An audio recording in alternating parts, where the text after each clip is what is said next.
Cool. This is reminiscent of when Bill Gates popped up on the screen back in the 90s. That's a flattering comparison. At Macworld. I was there when that happened. Wow. There was a lot of booing and hissing. Not that you should be booed or hissed, Matt.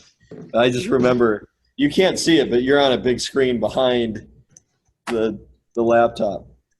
Great. Okay. So I wanted to introduce you. So this is Matthew Robbins, who you own the MFractor biz, right? I do, yes. Oh, wonderful. So most of the people in the audience haven't heard of MFractor, but you've heard of ReSharper. Who here has heard of ReSharper? Okay, so pretty much everyone. MFractor is like ReSharper for Visual Studio Mac. And that may be a bad, you might not like me characterizing it that way, but give me a moment here. It also goes to the next level. So if you're a Xamarin developer and you're, if you're a Xamarin developer, you're probably using Visual Studio Mac in addition to Visual Studio 2019. It'll change your life when it comes to getting stuff done. The XAML and so forth, and just basically everything when it comes to importing image assets, importing fonts. It can take care of all that stuff for you in a nice automated way. And it's phenomenal when it comes to streamlining your workflow as a mobile developer with Xamarin. Everyone here has heard of Xamarin, I imagine? Xamarin? Anyone? If you know me, you know that I talk about Xamarin all the time. One thing I wanted Matthew to touch on before he starts talking about MFractor, which I think is a phenomenal tool, is Visual Studio Mac. Because now there's a lot of parity with Visual Studio 2019 on Windows and Visual Studio 2019 on Mac. It's no longer like this separate bastardized product. You've seen them if you've dealt with Visual Studio Mac. First Xamarin Studio, and then Visual Studio Mac, which was a preview, to Visual Studio Mac full release, to Visual Studio 2019 for Mac. You can really see Microsoft making an effort to have parity across the two product lines. Now the extensions are not compatible, so something like a ReSharper or MFractor or one of my favorites, or Oscode. I love Oscode, if you've heard me talking about that. Or Rev Debug, which we were handing out a license last month for that, which is also another cool one. They're actually a sponsor too. They're not cross-compatible yet. They're not like Chrome extensions. But I'm pretty sure Matthew's working on a Windows version of MFractor. That's what, right, Matt? Yeah, I am. Yeah. So I'm hoping that he can talk a little bit about Visual Studio 2019, just so you get your feet wet with what the heck that is. And then he's going to start talking about MFractor, which is just a great tool. So yay, without further ado, here's Matthew. Woo. Awesome. Thanks for the introduction, Ori. So I'm going to swap over to sharing my screen because watching me talk is not as interesting as seeing something. And you're recording, right, Matt? Yes, I am. Oh, great, thanks. Sorry if I keep switching between Matt and Matthew. I've got a bunch of people I work with named Matt and Matthew, and I have to switch all the time. Yep. So you can see my screen now? Yep. Beautiful. All right. Yeah, so again, thanks for the introduction. First, some background into me and how I've ended up on your screen today, giving you a discussion or a talk about Visual Studio for Mac. Again, I'm Matthew Robbins. I've been working in the Xamarin space since 2011, 2012. So that kind of goes right back to when Xamarin, the company, first started.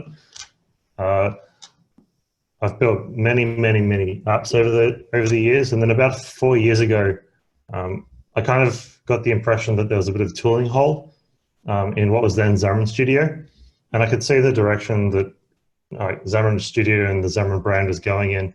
and I thought that there was an opportunity to build tooling and that people would need it. So I kind of started building tools for Xamarin Studio to solve my own problems. And then it just kind of grew up from there, and I commercialized it about 2 years ago, and that's what I do. So I'll give it a discussion on MFractor in a little bit. But first of all, I'll just do an overview of Visual Studio for Mac, what it is, where it's at today, and where it's going in the future.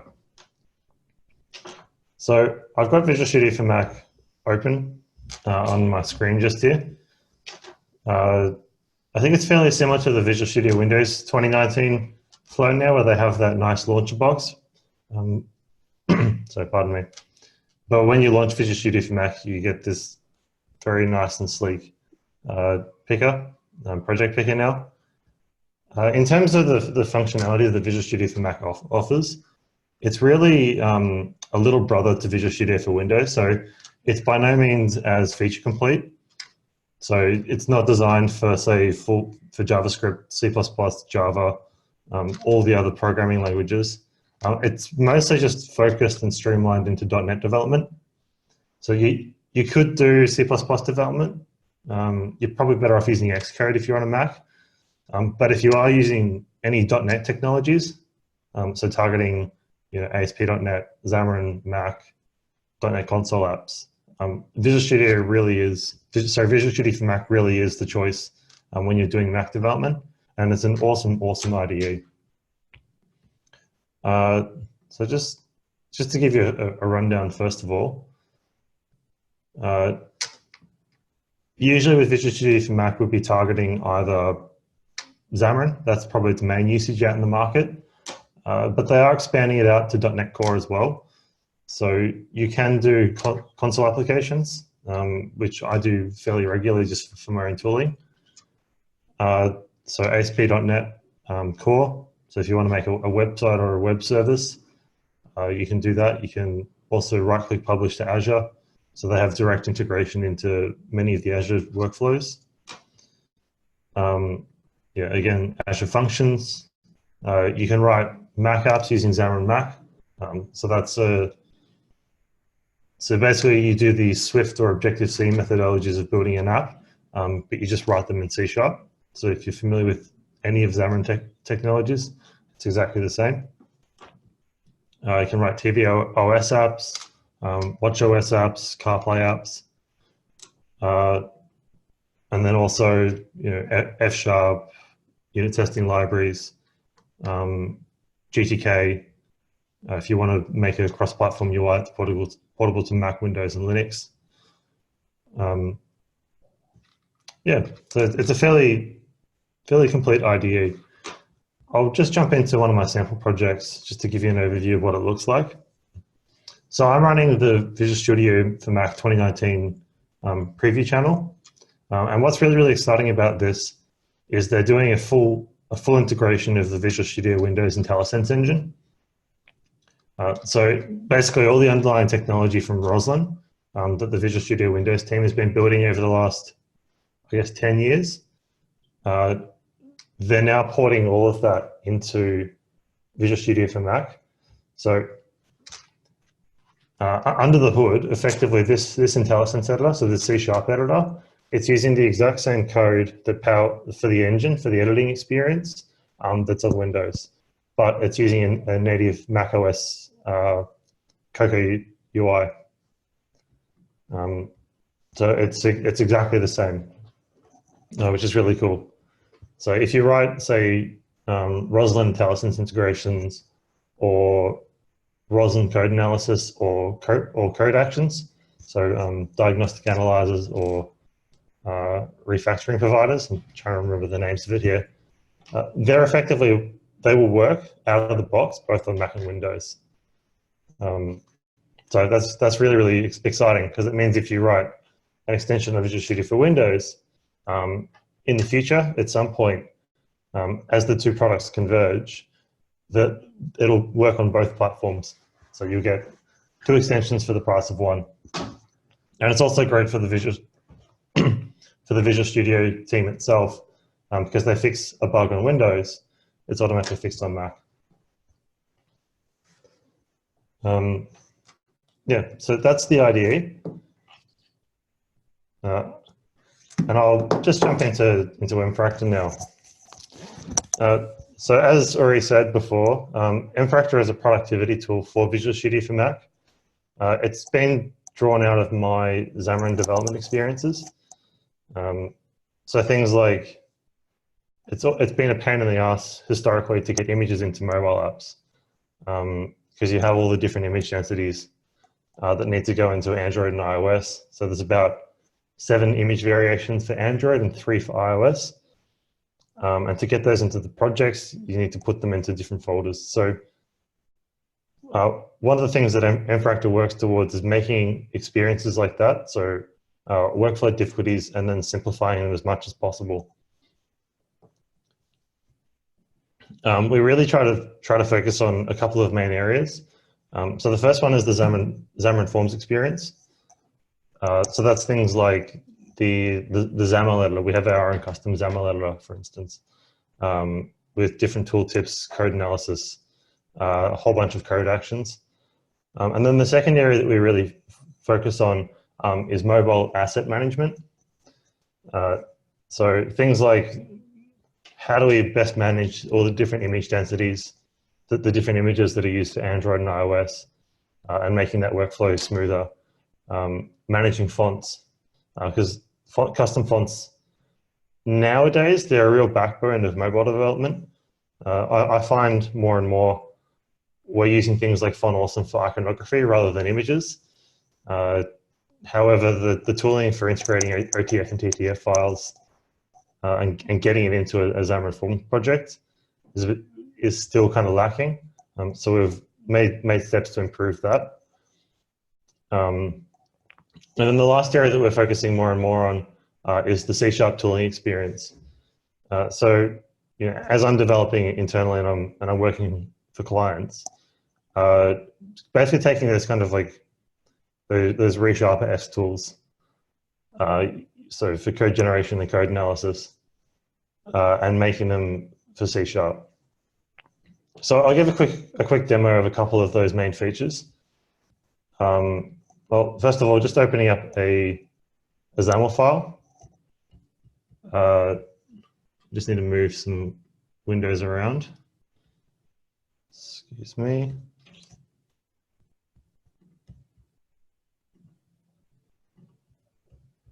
And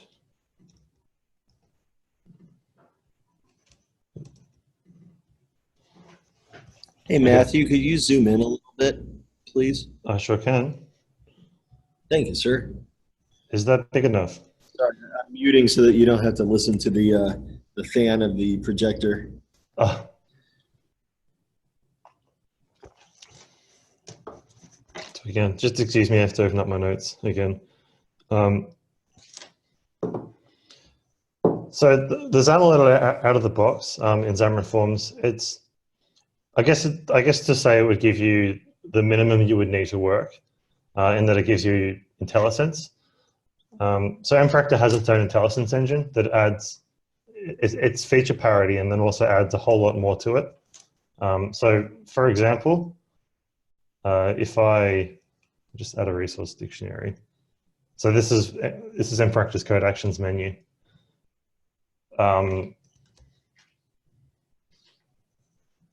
Actually, the best way to start is if I made a new class called main view model.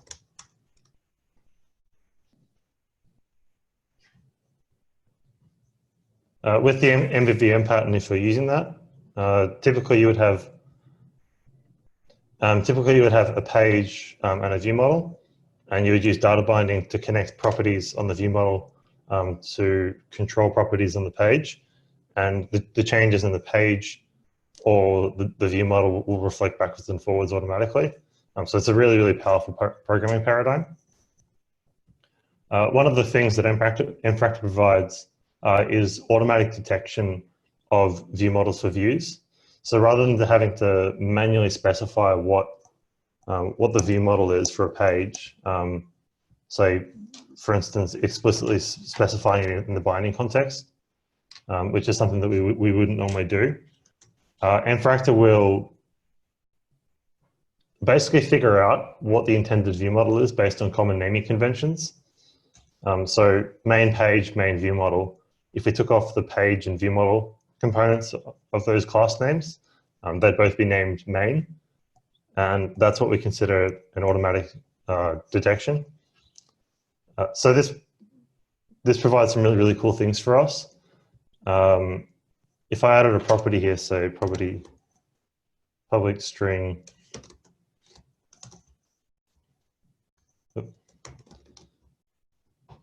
get set.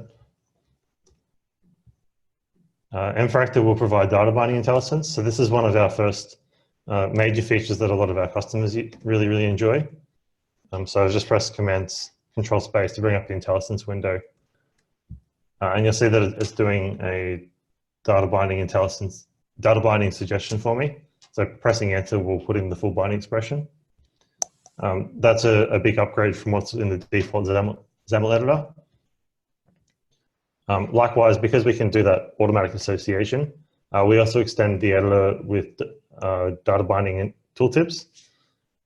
So hovering over a binding expression resolves what the property is in the view model and gives you this nice,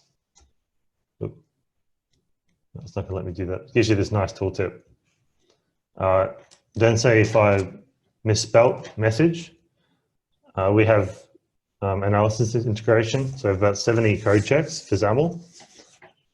And it will basically go and say, okay, so it's message with a lowercase m, but I can find message with an uppercase m on the view model. Did you mean to use the uppercase m message? So XAML intelligence, XAML checks like this, they're really, really useful because this kind of thing will surface a bug at runtime. It won't break compilation, and it won't actually break while it's running either. It just won't work. So having these checks in design time is really, really, really useful, just to stopping those bugs filtering through to the end users, or just saving you a lot of development time. In addition to doing the analysis, most analyzers also have code checks, code fixes. So pressing Option Return, that will bring open our menu, so the code actions menu.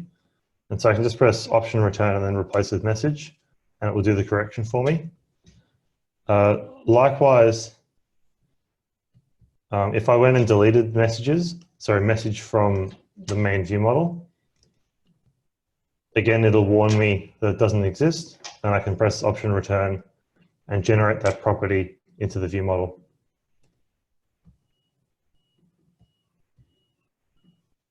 So it just means that you can be, for instance, coding away. You can write what your data bindings should look like, first of all. So, I could type out binding message, and then rather having to go into the view model and then create the property, MFractor can do it for me.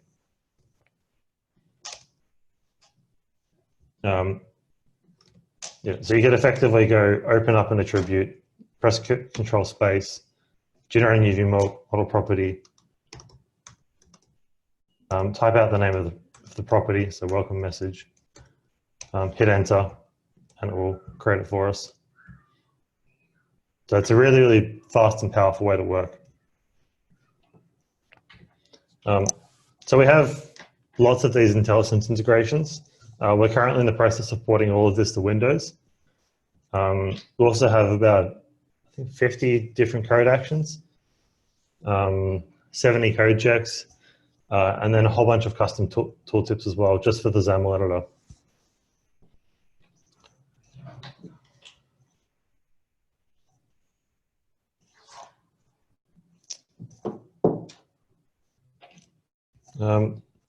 So I was talking before about image asset management for mobile apps. Typically, when we're working with images, we have these different resource folders. So on Android, so I'll just open that up so you can see it a bit better. So this is the Android project. You have the different drawable densities. So for things like the Google Pixel versus one of the smaller Samsung, low-end phones, they'll require different image asset sizes.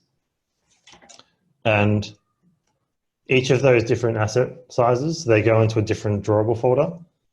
So drawable-3x HDPI is one of the higher end devices. HDPI is just a smaller, moderate device. And likewise with iOS, you have a resources folder, which would have different image sizes in it. If we wanted to add an image to these folders, we have to add 3 densities for iOS and up to 6 or 7 densities for Android. And we'd have to go through and do that manually through a right-click process. So this brings me to one of the tools that MFractor provides, which is the image importer. So I believe Uri mentioned it just before.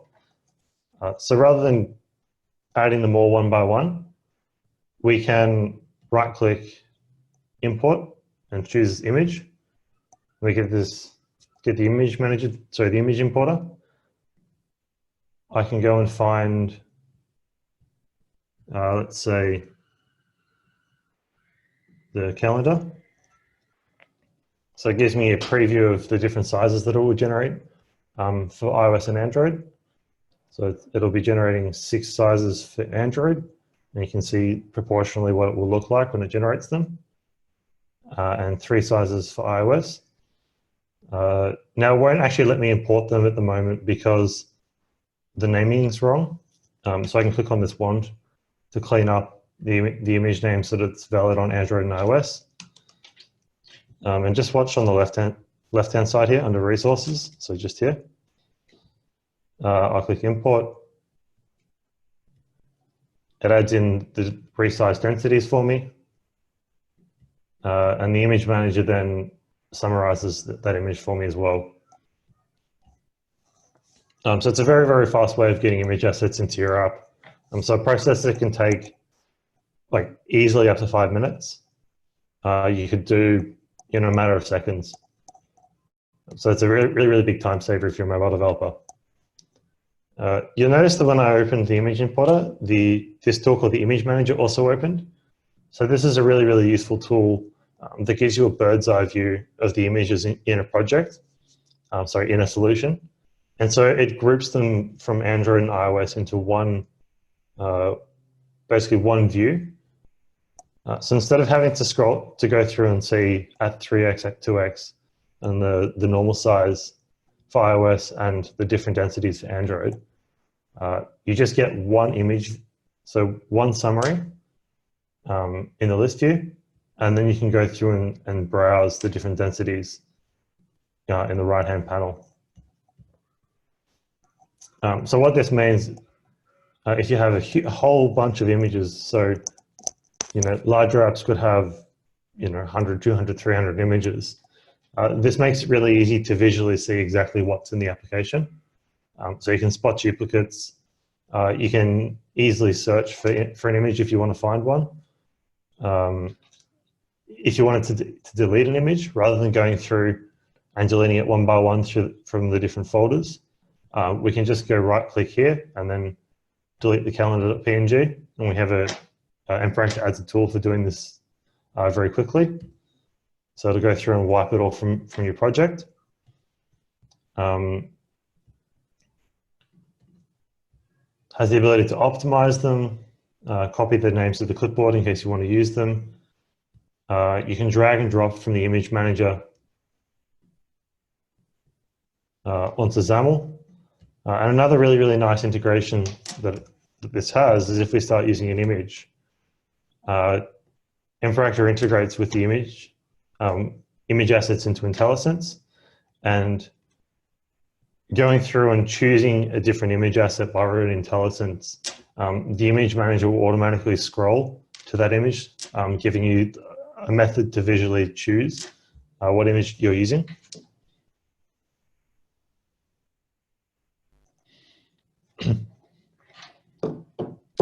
So basically, the goal is to make the image asset management, like the image management experience as simple as possible. And I think that we've made good headway into doing that.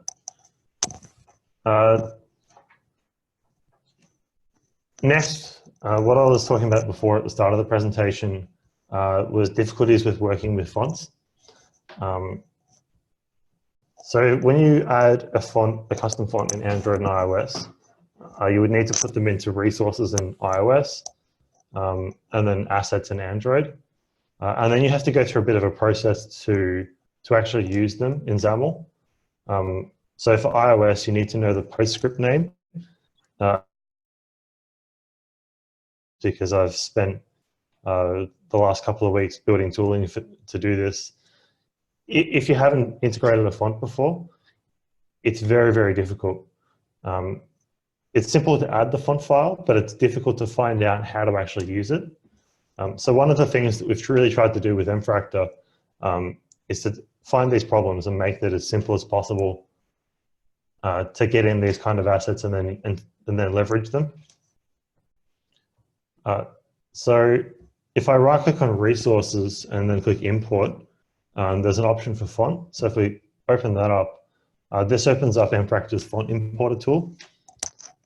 I'll go and find a font.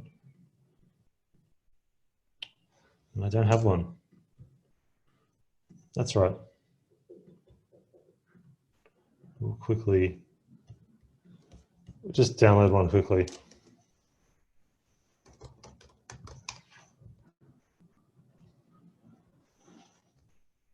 Sorry, just bear with me for 2 seconds.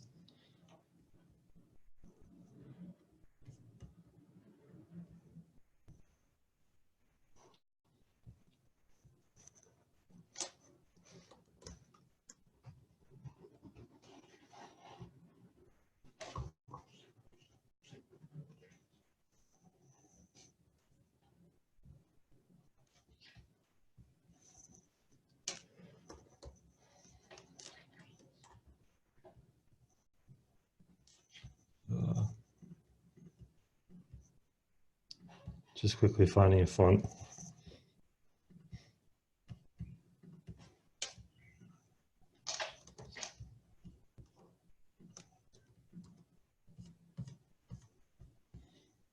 Okay, we've got a font.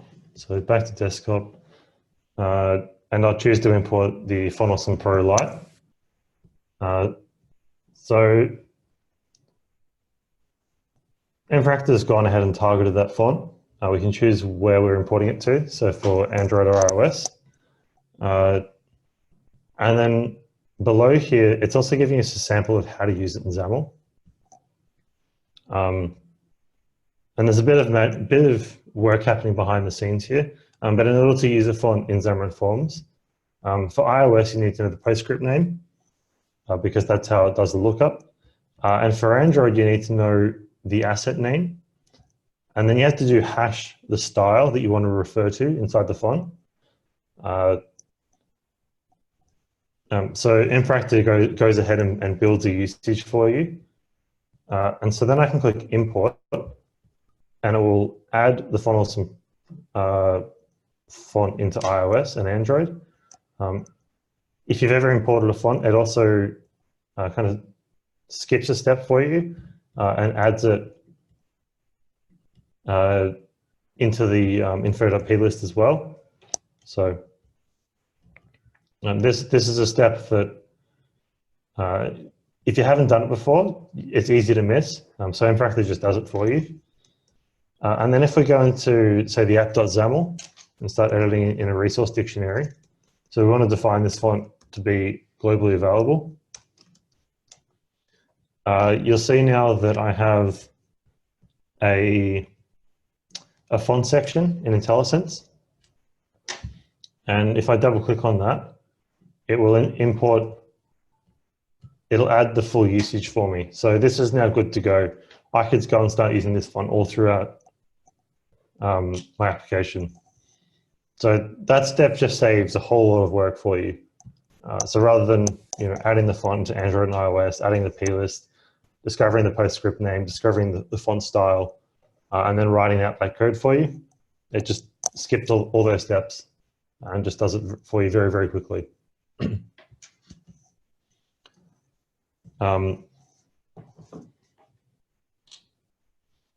Yeah. So just before we kind of close up on the tooling, I'll just cover a couple more useful tools that we've been building that will also be coming to Windows.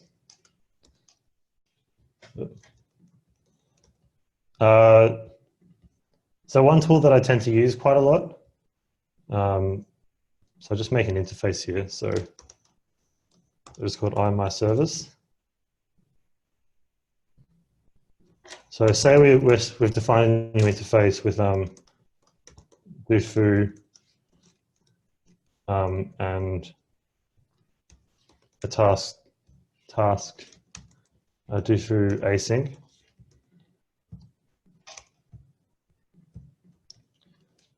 One of MFractor's really useful code actions is being able to press Option Return on an interface declaration and do generate an implementation.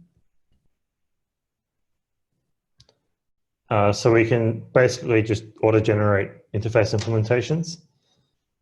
So if I do, generate, let's just say I call it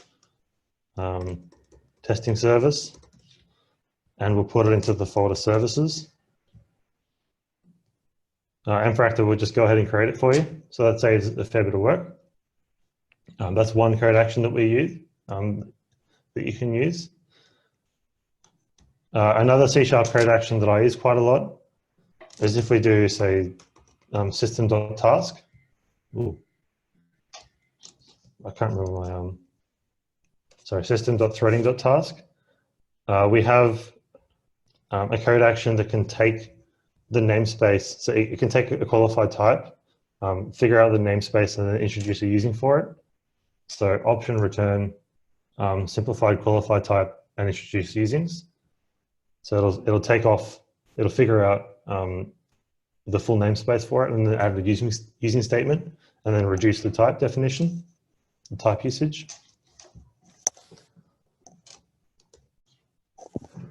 In terms of some other useful tools in XAML, we have the ability to do right-click, extract style. So if you're using styling in Xamarin Forms, we can pull out styles.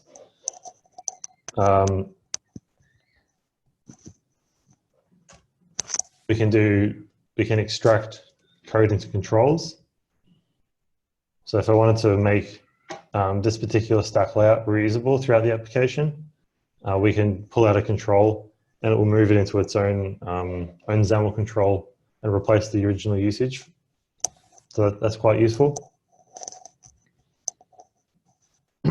So these are kind of the problems that we're working to solve with MFractor. And I am working on bringing this to Windows at the moment. So not entirely sure when it will come, but I'm making good headway in getting it onto Windows. So sometime in the next couple of months, there should be an alpha version available for usage.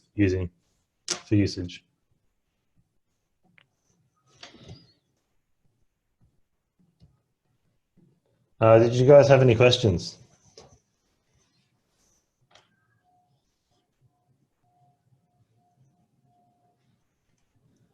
Had to unmute you. Did anyone have any questions?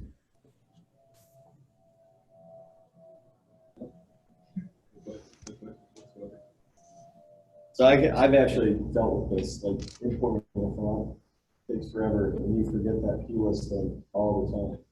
And then the resources are definitely an issue. Does anyone know the issues with resources in Android? Who here is done mobile development? Okay, so do you know like the issues with MDPI versus HDPI and why there's a big problem if you use them wrong? Yeah. So there's memory caps in Android. So if you put an image into MDPI, it's too large for what the buffer size that Android allocates. Your app goes boom. You get an out of memory exception. But you don't know why. Like why? The image is fine. There's plenty of memory on my 6 GB, Galaxy S9 Plus or whatever. Well, no. it has plenty of memory, but Android doesn't allocate enough. It's another issue. So one thing I'm curious about, Matthew, is Yep. the other code improvement. You said that there's like 70 different toolings or 50 different toolings that you've got in there. Are there any other useful ones? I mean, where's the list? Are there some others that you can show? Yeah, so I've documented most of this. Auto If you go to, refactoring, better. yeah, so under the documentation site, there's a more comprehensive list of all this. So it's a bad look, isn't it? Still have to fix that page. So under the code actions, there's lists of all the different code actions. Oh, actually, that's a useful one. You gotta zoom in to see. Yeah. Okay. Okay, so we've got a class with a namespace, and you want to correct it to the folder path. We have a refactoring called align namespace to project folder path. So it's just option return on the namespace and then enter, and it does the correction for us. So it means like you can just move a class, and now it's in the root, and then just do option return align. So just a nice fast way of cleaning things up. That's one.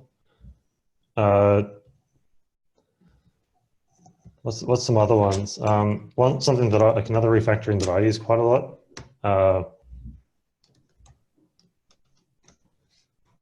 I just going to make a class first. So yeah.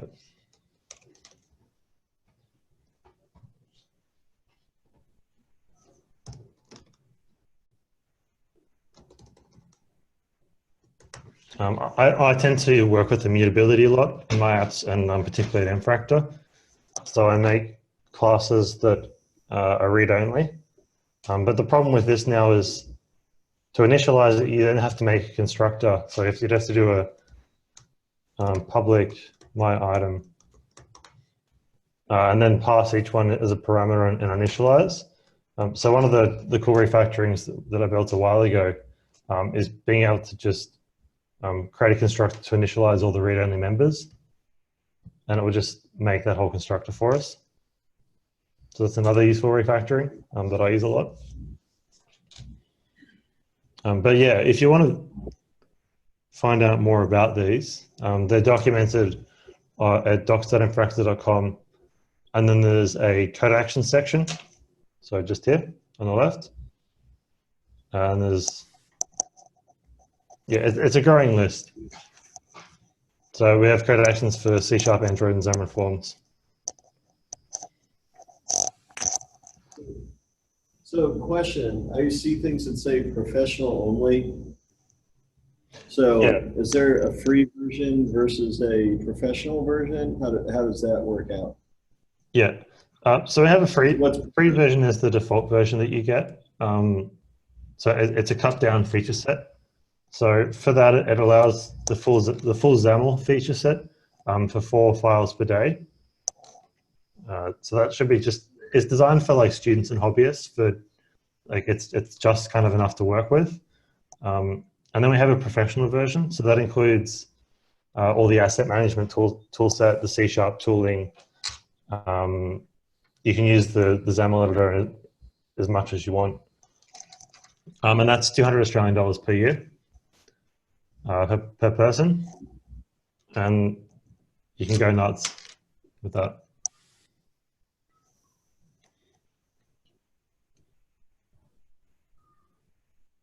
Oh, okay. So you can just download that off using extensions off the Visual Studio menu, I think. Yeah, so if you want to get the product, just go to the top left Visual Studios menu. So just up here, go to extensions. And then under gallery, it might need to refresh first. I think you can just type in the top right, you can type MFractor. I did not know that.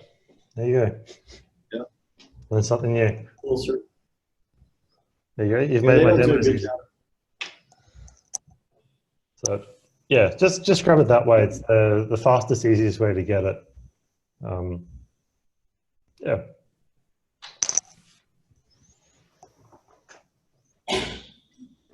Yeah, and I'm doing fairly regular releases. So if you find an issue, shoot me an email.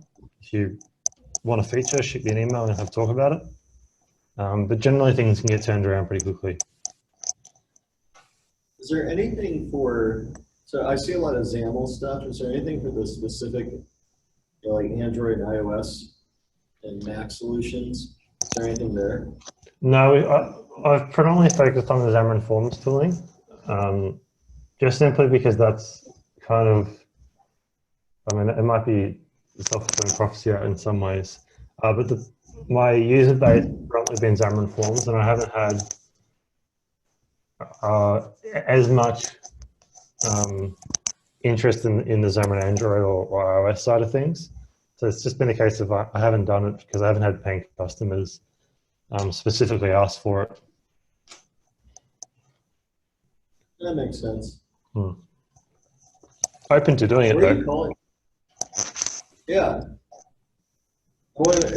Is there anything for MVVM cross that would be useful? I know that's kind of out of the box, one way there's not. Again, it's just a case of I used to work for the author of Fresh MVVM, so I know a lot of Fresh MVVM users.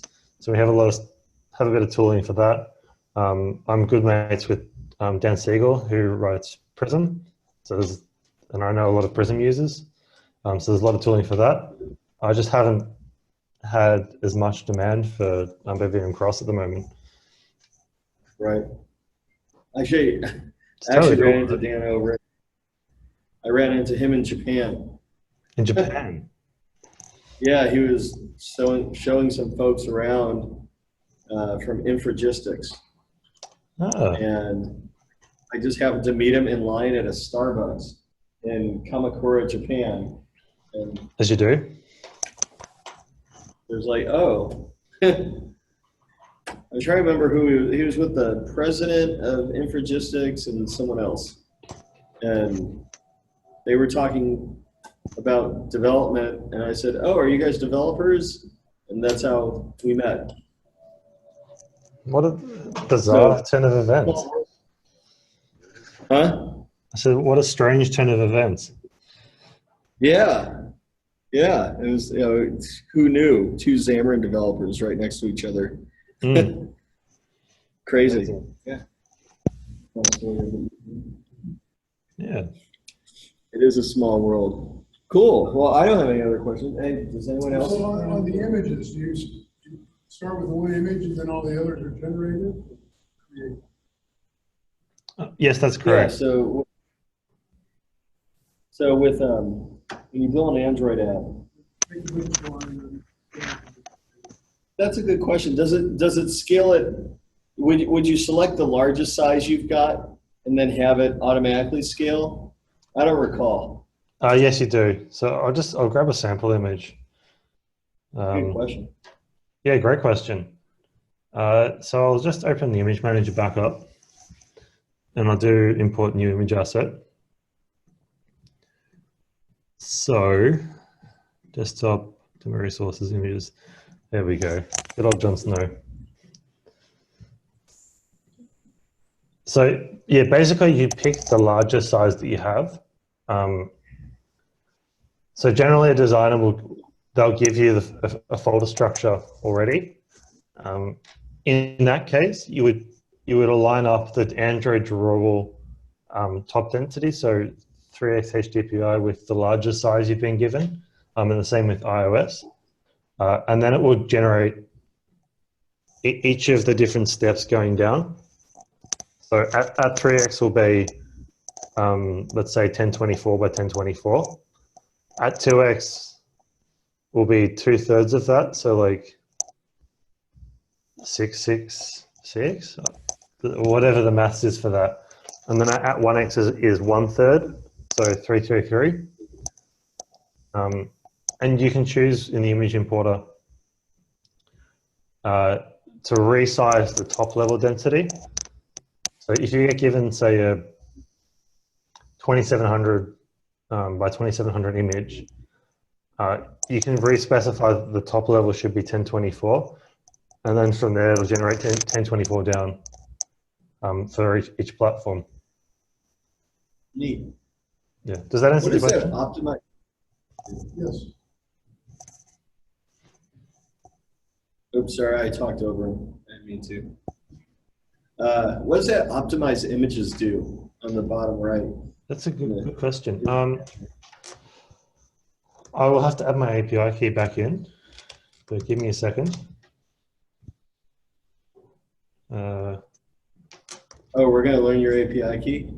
Oh, it's okay. It'll probably be nuked in like 10 minutes anyway. No, they don't have my card details, so they can't actually charge me for it.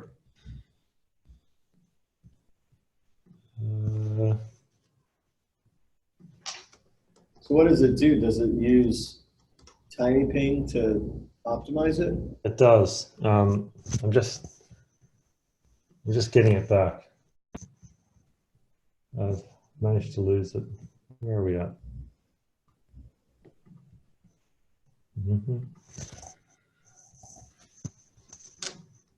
You know, I might just quickly stop sharing when I put the API key in, because you are right. It's probably not good practice. So just give me 2 seconds. I mean, it already flashed on the screen for a moment. Oh, did it? Oh, or whatever. I could try editing it out when you send me the video. Don't worry about it.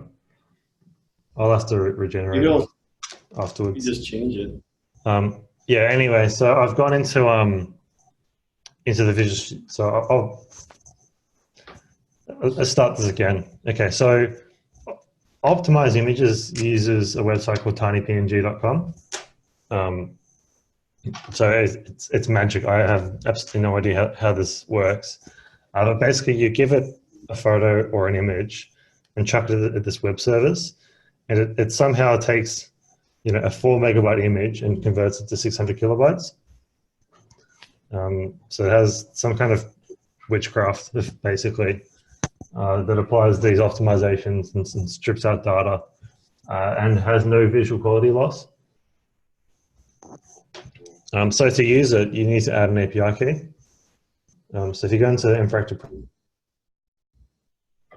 go away, Siri, and add it in, I could then say choose the icon.png. So this is on Android, and I can do right-click optimize and choose if I want to continue, because it can take a little while. It'll go through and run them all against tinypng. Wow. It went from 18 to 1. So that saved 30 kilobytes. Actually, you know what? Let's get in Jon Snow. I'm sure with Jon Snow it'll have a bit of a difference.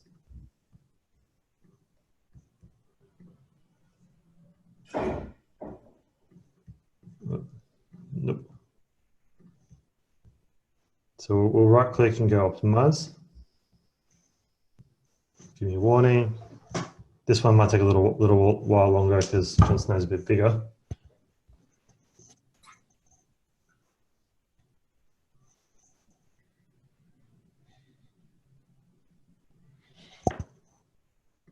Oh, there you go. Didn't actually save that much space. No, but if you do this across the whole project, it can save megabytes, basically. Things aren't really optimized for photo storage. It's more of a JPEG thing. Yeah. Some images it works really, really well on.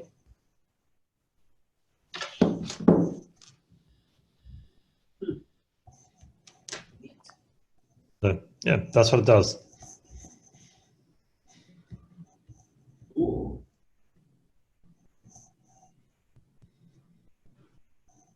Any other questions? Yeah.